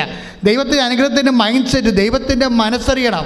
ഇല്ലായ്മയാണ് വല്ലായ്മയാണെന്ന് കണ്ടാൽ ദൈവം തീർച്ചയായിട്ടും നിങ്ങളെ സഹായിക്കുമ്പോൾ തരുമ്പോൾ നിങ്ങൾക്ക് വേണ്ടതിനേക്കാൾ കൂടുതൽ തരുന്നതിൻ്റെ കാരണം മറ്റുള്ളവരെ സഹായിക്കാൻ തന്നെയാണ്. അതാ വചനം പറഞ്ഞത്. അവർ മറ്റു വള്ളക്കാരെ ആംഗ്യം കാണിച്ച് വിളിച്ചു. ആംഗ്യം കാണിച്ച് വിളിക്കേണ്ടി വന്ന സാഹചര്യം എന്താണ്? ഇവർക്ക് എടുത്താൽ പൊങ്ങാത്ത കൊണ്ടാണ്. എന്താ എടുത്താൽ പൊങ്ങാത്ത വന്നത്? അവർക്കുള്ളത് കൂടി കൊടുത്തത് കൊണ്ടാണ് ഇവർക്ക് പൊങ്ങാൻ പറ്റും. പക്ഷെ അവരത് മനസ്സിലാക്കി. എടുത്താൽ പൊങ്ങാത്ത സംഭവമാകുമ്പോൾ അവർക്കുള്ളത് കൂടി ഇതിനകത്തുണ്ടെന്ന് മനസ്സിലാക്കിയിട്ട് അവരത് കൊടുത്തു. അവരുടെ മറ്റു വള്ളങ്ങളെ മുങ്ങാറാകുള്ള നിറച്ച്. അപ്പോൾ ദൈവത്തിനറിയാം ഇവരങ്ങനെ ചെയ്യുമെന്നറിയാം. നിൻ്റെ സഹോദരനെ, ശത്രുവിനെ പോലും നീ നാളെ സന്ധിക്കുമെന്ന് ദൈവത്തിന് അറിയാൻ പറ്റുമെന്നുണ്ടെങ്കിൽ, അങ്ങനെ ഒരു മനസ്സിലോട്ട് നീ മാറുകയാണ്, ഉടമ്പടി പ്രകാരം മാറുകയാണെങ്കിൽ, ദൈവപൈതലേ, ഇന്ന് ഈ രാത്രി നിൻ്റെ ജീവിതത്തിൽ ഒരു അത്ഭുതം സംഭവിക്കും. നീ ഒരു തീരുമാനം എടുക്കണം. ഇന്നൊരു തീരുമാനം എടുക്കണം. ദൈവത്തിന് മനസ്സറിഞ്ഞുകൊണ്ട് സുവിശേഷം ജീവിച്ചുകൊണ്ട് സുവിശേഷത്തിൻ്റെ ദൈവത്തിൻ്റെ സ്നേഹത്തിന് സാക്ഷിയായി ഉടമ്പടി പ്രകാരം എന്നെ ഉയർത്തണമെന്ന് പ്രാർത്ഥിച്ചുകൊണ്ട് ശ്രദ്ധിക്കട്ടെ.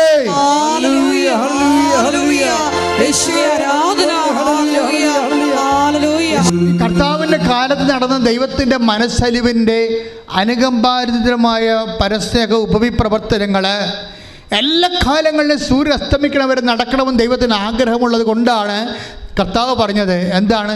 ഞാൻ പോയാലും, തിരക്ക് പോയാലും, ഞാൻ അരൂപിയിൽ ആത്മാവിൽ നിങ്ങളുടെ കൂടെ വസിക്കുമ്പോഴും നിങ്ങളിവിടെ ഉണ്ടായിരുന്നുള്ള കാലം എന്ത് ചെയ്യണം? ഇത് നിങ്ങൾ തുറന്നുകൊണ്ടേയിരിക്കണം. രോഗിയെ കാണുമ്പോഴും, ഇല്ലായ്മയെ കാണുമ്പോഴും, വരയമയെ കാണുമ്പോഴും നിങ്ങൾ അവരെയെല്ലാം ഞാനാണെന്ന് കരുതിക്കൊണ്ട് എൻ്റെ മനസ്സലിവ് ഈ കാലഘട്ടങ്ങളിൽ എന്നെ സ്വീകരിക്കുന്നവരിലൂടെ ഇതിൽ നിന്ന് മറ്റവരിലേക്ക് പകർന്നുകൊണ്ട് ഇരുന്നു കൊണ്ട് ഈ ലോകം മുഴുവനും സ്നേഹത്തിൻ്റെ, അനുകമ്പയുടെ, ഉപവിയുടെ ദൈവരാജ്യമായി മാറണമെന്ന ഉദ്ദേശത്തോടു കൂടിയാണ് കർത്താവ് സംസാരിച്ചത്. മത്തായിയുടെ സുവിശേഷം 25:35 ശ്രദ്ധിക്കട്ടെ.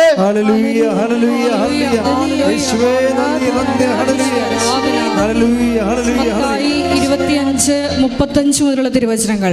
എന്തെന്നാൽ എനിക്ക് വിശന്നു, നിങ്ങൾ എനിക്ക് ഭക്ഷിക്കാൻ തന്നു.